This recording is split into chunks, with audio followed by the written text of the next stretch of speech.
नमस्कार। हिंदी साहित्य की कक्षा में आपका स्वागत, अभिनंदन। हम बीए भाग प्रथम हिंदी साहित्य प्रथम प्रश्न पत्र में विसल दे रास इसके परिचय और व्याख्या खंड को पढ़ रहे हैं। इसमें आज हम विसल दे रास का ये व्याख्या खंड में द्वितीय भाग पढ़ेंगे, दूसरा भाग। पहले हमने एक भाग पढ़ा, अब हम दूसरा भाग पढ़ेंगे। ये द्वितीय खंड है। पहले हमने 4 पदों की व्याख्या की, अब हम अगले पदों की व्याख्या पढ़ते हैं। हमने देखा कि राजा विसलदेव के विरह में महारानी राजमती अत्यंत व्याकुल रहती है, विभल रहती है, रात दिन उनका इंतजार करती रहती है। प्रतीक्षारत महारानी किस तरह से विरह की वेदना में झुलसती है, कैसे आकर के दूती उसके सामने प्रस्ताव रखती है। दूती के प्रस्ताव को महारानी इनकार कर देती है, दूती को फटकार करके भेज देती है। 11 वर्ष तक कुशलता से निष्कलंक होकर के वो अपना जीवन व्यतीत करती है, निशंक रूप से पतिव्रत धर्म का पालन करती है, अपने काया पर, अपने चरित्र पर किसी तरह का दाग नहीं लगने देती है। उसी से आगे बढ़े। अगला पद है कि निगुणा काग तू कुरली में आए, थारो कहियो किनवी थाय, दिहाड़ी कहे प्रिय आविशव, बोली ये बोल थारई नहीं साच, मत कुशलई तू वायसा, वैरी खोटी काई दई ये वाच, आखती हुई की गिनती नहीं, जे कूक्यो तो मारी सतमाच। अपने यह परंपरा है कि जब घर पे आकर के कौवा बोलता है तो हमारे प्रिय मेहमान के आगमन की सूचना माना जाता है। ऐसा सगुन शास्त्र है। उड़ उड़ रे म्हारा काला कागला, कद म्हारा पीवजी घर आसे, गाने हैं लोक में। तो वो कौवा बोलता है तो राजमती को लगता है कि राजा विशलदेव पहुंचेंगे, आज मेरे प्रिय मेहमान वही तो हैं, उन्हीं का तो इंतजार है। कौवे को उड़ाती है, तारे सोने की चांच, तेरे रूपे के पंख, ऐसे लगाने की परंपरा चलती। तो कौवे को मीठा खिलाती हैं, उसको उड़ाती है, लेकिन रोज कौवा बोलता है, राजा आते नहीं। इसलिए महारानी क्रुद्ध होते हुए कौवे से कहती है, निगुणा काग तुम कुरली में आए। हे निगुणे कौवे, निगुणा माने गुणवान नहीं है तू, गुणहीन। हे दुष्ट काग, हे गुणहीन कौवा, तेरे बोलने में सत्यता है ही नहीं। तू बोलता है और मेरे प्रियतम नहीं आते, तेरे बोलने में कोई सच्चाई नहीं है। तू कुरली म आई, मैं का राजस्थानी में अर्थ है नहीं, ऐसा नहीं करना। कुरली म आए, तू यहां आकर के काव काव मत कर। कुरलाना माने कौवे का बोलना। हे निर्गुण कौवे, तू बार बार यहां पर आकर के बोल मत, काव काव मत कर। थारो कहियो किनवी थाय, तेरा कहा तो कुछ होता ही नहीं है। थारो कहियो, तेरा कहा हुआ, किनवी थाय, थाय माने होना, तेरा कहा तो कुछ होता ही नहीं है। तू तो रोज कहता है प्रिय आओ, प्रिय आओ, प्रिय आओ, कहता है ना, लेकिन पति तो आए नहीं। तेरे बोलने से तो मेरा प्रिय मेहमान आना चाहिए था, वो तो आया नहीं, इसलिए तेरा कहना तो कुछ सत्य है ही नहीं। दयाहड़ी कही प्रिय आविशव, दयाहड़ी रोज, दिहाड़ी बना ना शब्द, दिहाड़ी दैनिक मजदूरी, तो दिहाड़ी माने दिन, प्रतिदिन आकर के तो कहता है। दयाहड़ी कहे प्रिय आविशव, रोज कहता है तेरा प्रिय आएगा, तेरा प्रिय आएगा, तेरा पति आएगा, लेकिन बोलिए बोल थारा ही नहीं साच, तेरे बोले हुए बोल का तो बिल्कुल सत्य है ही नहीं, तो साच बोलता ही नहीं, तेरे तो सत्य का कोई अंश ही नहीं है। मत कुरलई तू वायसा, वाइस कहते हैं काग को, बायस से वायस, वायस से वायसा। तू रोज काव काव मत कर, कुरला मत। वयरी खोटी काई दयई वाच, तू खोटी, खोटी माने बुरी, वाच माने बोली, तेरी बोली है ये खोटी वाच। क्या देता है मुझे, बार बार ऐसा खोटे वचन क्यों सुनाता है। तू तो कहता आएंगे और आने का था नहीं, तेरा कुर्लाना मुझे अच्छा नहीं लगता, तुम्हारा काम काम करना मुझे अच्छा नहीं लगता। वयरी खोटी काई दई ये वाच, किस खोटे समय में आकर के तुमने आवाज निकाली कि तुम्हारी आवाज भी झूठी होगी, मेरे पति आए नहीं। तू बोलना बंद कर। आखती हुई कि गिणसी नहीं, जे कूक्यो तो मारी समाज। मैं तो आखती होना, राजस्थानी में आख तो होना माने कि परेशान हो जाना, गले तक भर जाना, आदमी का परेशान होकर के अंत की स्थिति में आ जाना, बहुत ज्यादा परेशान हो जाना, उसको आखती होना कहते। आखती हुई कि गिणसी नहीं, अब मैं तो दिन को गिनते गिनते, समय को गिनते गिनते तुम्हारे कहने से पति के इंतजार में द्वार पे खड़ी हो जाती हूँ, रोज उनका इंतजार करती हूँ, लेकिन अब तो मैं परेशान हो गई। जे कूक्यो तो मारिस तमाज, अब यदि तू कूका, तूने कुरलाया, तुमने यदि काम काम किया, तुझे बोला तो मैं तुम्हें तमाच मारूंगी। तमाच मारना माने झापट मारना भी होता है, तमाच माने तीर चलाना भी होता है। तुम्हें तीर लगा दूंगी, बाण लगाऊंगी, तुम्हें मार दूंगी। अब बोलना मत। ये विरह की स्थिति में देखिए, कौवे का बोलना, कोयल का बोलना, मोर का बोलना, बादलों का गरजना, हवा का चलना, बादलों का गड़गड़ाहट करना, बादलों का बरसात करना, ये सब चीज़ें बहुत अच्छी लगती है संयोग में, लेकिन वियोग में बहुत बुरी लगती है। इसलिए कौवे का बोलना राजमती को अब अच्छा नहीं लगता। वो कहती है, हे कौआ तू बोलना मत, क्योंकि तुम्हारा कहा तो कुछ होता ही नहीं है। वो शकुन बनाती है, लेकिन वो शगुन उसके लिए ठीक नहीं होते, इसलिए वो कौवे को कहती है अब बोलना मत। अगला, कही नहीं गोरी थारा प्रिय है नाण, थोड़ा थोड़ा भानु दे सही नाण, किणी उणिहार उसारी खऊ, लवड़ा देवर कई उणिहार, ए गोरोई पगी सांभड़ई, यह नाण प्रिय अवराध। जब ढूंढने के लिए लोग जाते हैं, राजा को देखना है ना भाई कैसा है, उसको ढूंढना है, तो वो राजमती जब संदेश भेजती है उड़ीसा, वहाँ के राजा को भी संदेश मिलता है, पांड्या वहाँ जाता है और राजा को ढूंढना होता है। तो पांड्या को महारानी समझा के भेजती है, तो वो पूछता है कि कैसा है तुम्हारा जो पति है, उसके कुछ सैनान बताओ, जैसे पणिहारी गीत में आता है ना, छोटोड़ी नणदल रे उणिहार, सासू जी मैं देखो एक ओठीडो आयो। तो वो ऊंट पे चढ़ा हुआ व्यक्ति आता तो कैसा है उसका चेहरा, तो वो छोटी ननंद के उनियार, मतलब बहन भाई का तो एक जैसा रूप होता ही है। उसी रूप में ये पूछते हैं कि तुम्हारे पति के कुछ निशान बताइए, उसकी पहचान बताइए, गुण दोष बताइए, शारीरिक सुडोलता में किस तरह की कुछ चिन्ह बताइए। तो वो पूछते, कहीं नहीं गोरी थारा प्रिय एहनाण, एहनाण माने निशान, कुछ गुण, उसके कुछ चिन्ह, कुछ लक्षण बताइए। कहीं नहीं गोरी, हे गोरी, प्रिय माने पति, तुम्हारे पति के कुछ निशान बताइए, कुछ पहचान सूचक चिन्ह बताइए। थोड़ा थोड़ा भानु दे सहीनान, थोड़े थोड़े सहनान बताओ, कुछ जानकारी दो, ऐसा ऐसा हो सकता है। स्केच बनाते हैं, इस तरह का हो सकता है, ऐसा चेहरा उससे मिलता, इससे मिलता, इतना लंबा, इतना छोटा, ऐसी भुजाएं, ऐसा पहनावा हो सकता है, ऐसी मूछ है, ये सब जानकारी। किणी उणियार उसारी खो, उणियार माने चेहरा, किसके चेहरे के समान, सारिखा माने सारिखा माने समान, किसके चेहरे के समान मिलता है, किससे चेहरा मिलता है उसका। लौड़ा देवर कई उणियार, राजमती कहती है मेरे छोटे देवर, लौड़ा माने छोटा, नाना, उसको छोटा कहते हैं। देवर द्विवर, जो उसके पति का छोटा भाई है, वो कहते हैं छोटे देवर के उणिहार का है, उसी के चेहरे से मिलते जुलता चेहरा उनका है। ए गौरव उपगी सांभड़ऊ, इण उणे एहनाण ही प्रिय अवराध। ए गौरव प्रिय सांभड़ो, ए गौरव, यह तो गोरा है, मतलब छोटा देवर है, उससे चेहरा तो मिलता है, लेकिन फर्क क्या है। ए गौरव, देवर तो मेरा गोरा है, प्रिय सांभड़ो, लेकिन मेरा पति श्यामल वर्ण का है, जैसे लक्ष्मण और राम में फर्क। तो ए गौरव प्रिय सांभड़ो, मेरा प्रियतम श्यामल वर्ण का है, यह गोरा है। इन एहनान प्रिय अवधार, इस तरह से मेरे पति की अवधारणा अपने दिमाग में बैठाइए, ऐसा ऐसा मेरा पति है। तो ये चित्र तुम्हारे दिमाग में आ जाएगा, तो तुम जाओगे तो विशल देव को पहचान पाओगे। ये राजमती बताती है, किसी व्यक्ति को ढूंढने भेजो तो उसके विषय में जानकारी तो देनी होती है, किस तरह दिखता है, क्या पहनता है, कैसे बोलता है, कैसा कैसा होगा।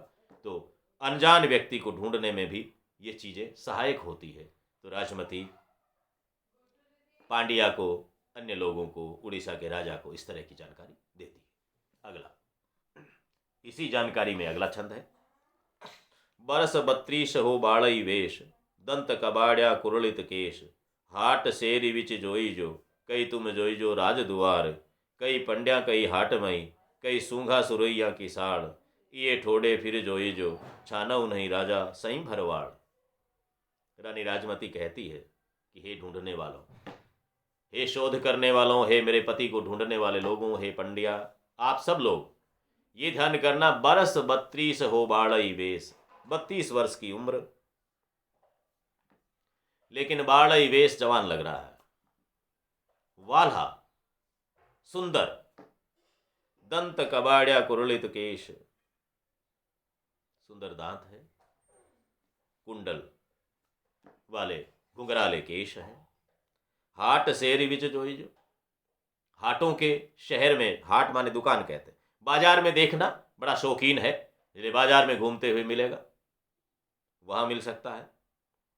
कई सूंधा सुरैया की साड़, ये इत्र बेचने वाले, हथियार बेचने वाले, उनके यहां पर मिल सकता है।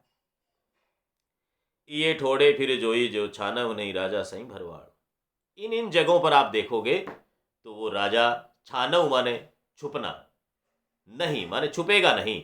कौन? राजा सही भरवाड़। सही भर माने सांभर, सांभर में धन धान्य है तो जिसके वैभव है तो उसको सही भरवाड़, सांभर के राजा कहा। तो सांभर के कारण ने तो अहंकार किया था, इसलिए राजमती उसे सांभरवाल कह देती है। सांभरवाल माने सांभर का मालिक को, सांभर का धनी। राजा को देखोगे तो छुपेगा नहीं।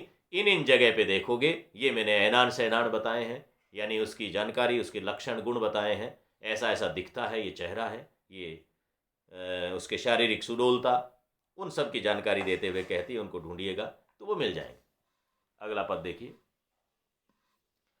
पंडियऊ मोहियऊ देखी बाजार, हसती साटई लीजई तो खार, दरवाजे हिव दूसरई, मल्ल भिड़ई भिड़ पाए का जोड़, कि हासु सनाह समरियई, कि हासु समारियई बाण को दंड।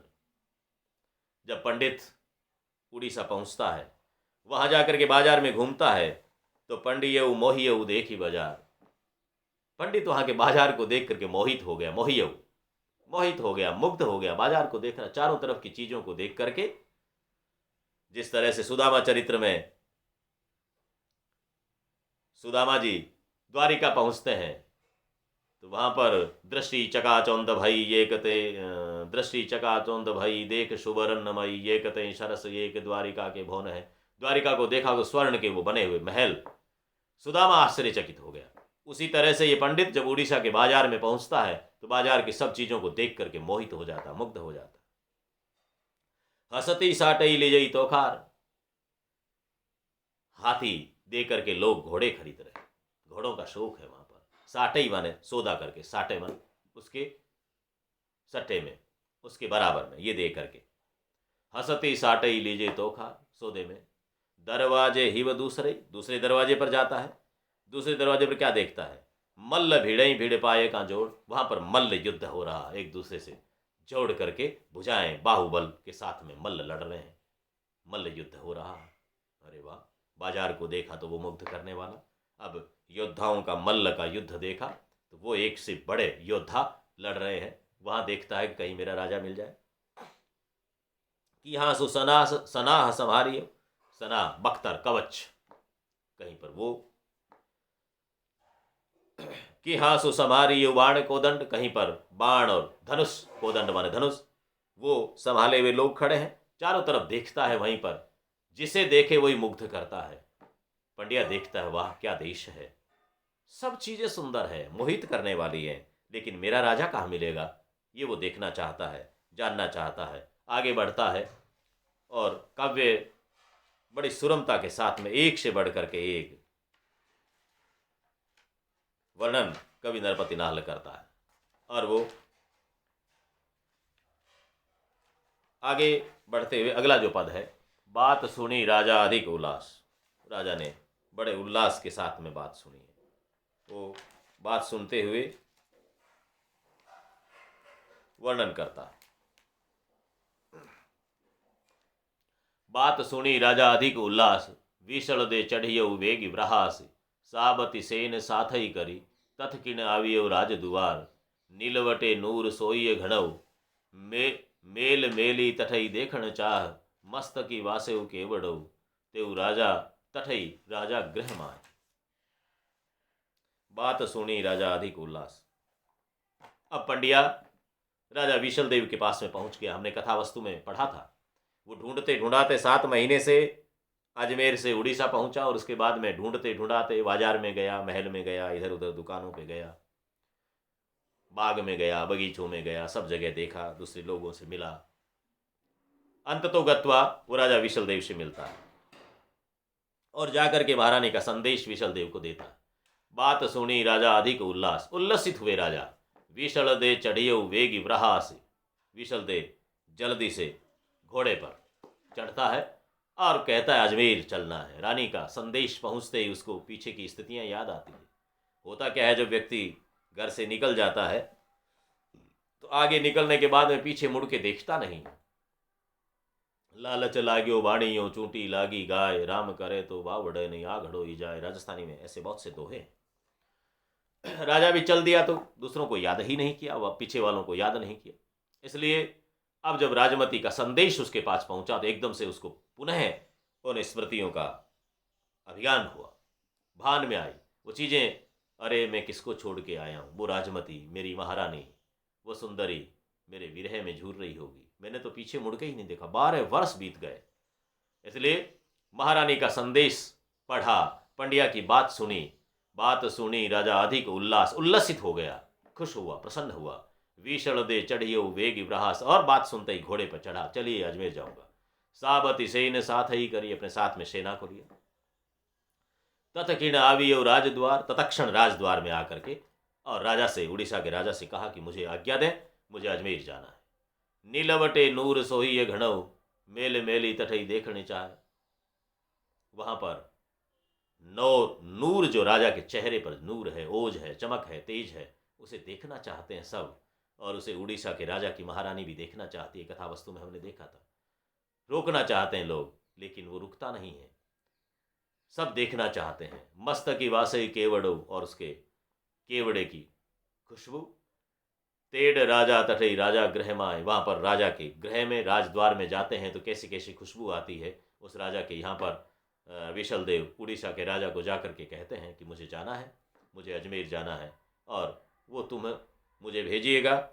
मैं वहाँ जा कर के अपनी महारानी से मिलना चाहता हूँ, बहुत समय व्यतीत हो गया, वहाँ से आज्ञा चाहते हैं। आगे की कहानी में उड़ीसा के राजा की रानी उन्हें रोकना चाहती है, लेकिन वो रुकते नहीं हैं और वहाँ से चल देते हैं। अंतिम पद आपके पाठ्यक्रम में जो है, एक रशऊ तुम घर दिशि हाल, एवरण मानस जन कहू, आंगड़ई सूकई चंपा की डाल। जब उड़ीसा की महारानी उसे रोकना चाहती है, अन्य लोग भी रोकना चाहते हैं, तब फिर पंड्या उनसे कहता है कि एक बार अपने घर चलिए महाराज। वो महारानी तुम्हारे इंतजार में सूख करके कांटा हो गई है। एक रशऊ तुम घर दिशि हाल, एक बार अपने घर को तो चलिएगा। एवरण मानस जन कहू, ये सारे लोग जो कह रहे हैं, हे इंसान, हे अच्छे व्यक्ति, मैं तुम्हें कह रहा हूं, तुम्हें निवेदन कर रहा हूं, तुम्हें वहां चलना चाहिए। आंगड़ई सूकई चंपा की डाल, वो औरत राजमती चंपा की डाली की तरह सूख गई है तुम्हारे इंतजार में। आंगलियां घिस गई है इंतजार करते करते, वो तुम्हें याद कर रही है, तुम्हें वहां चलना चाहिए। और इस तरह उनकी बात सुन करके राजा से पंड्या कहता है, यदि तुमने पत्र लिख के दिया तो वो तो पत्र ही नहीं पढ़ पाएगी, उसकी अंगुलियां गल चुकी है, पत्र पढ़ेगी कैसे, पत्र को पकड़ ही नहीं पाएगी, आंखों से आंसू रुकते नहीं, किस तरह से तुम्हारा पत्र पढ़ेगी। यदि तुम्हें खुद ही चलना पड़ेगा, तुम खुद ही आइएगा, तुम्हें खुद ही चलना पड़ेगा। और ये कह करके पंड्या उन्हें मनाता है। राजा आना चाहता ही है, उड़ीसा के राजा से आज्ञा लेता है और फिर अजमेर पहुंचता है। आगे की गृहस्थी उनकी बहुत अच्छे से चलती है। ये आपके व्याख्या खंड में 10 पद हैं जिनका हमने अध्ययन किया। विद्यार्थी मूल कृति से और अध्ययन करें और पढ़ें और इन व्याख्याओं को तैयार करें, क्योंकि व्याख्या खंड से आपके प्रश्न आते हैं। उन प्रश्नों को आपको 8 नंबर का प्रश्न व्याख्या से आता है। तो राजस्थानी के दोनों काव्य जो अभी हमने पढ़े, वो ढोला मारू और विशल दे रास, दोनों की व्याख्याएं पूर्ण की है। उन व्याख्याओं का आप अध्ययन करें। अगली कक्षा में हम फिर नए पाठ के साथ में मिलेंगे। पुनः धन्यवाद। आज के लिए इतना ही।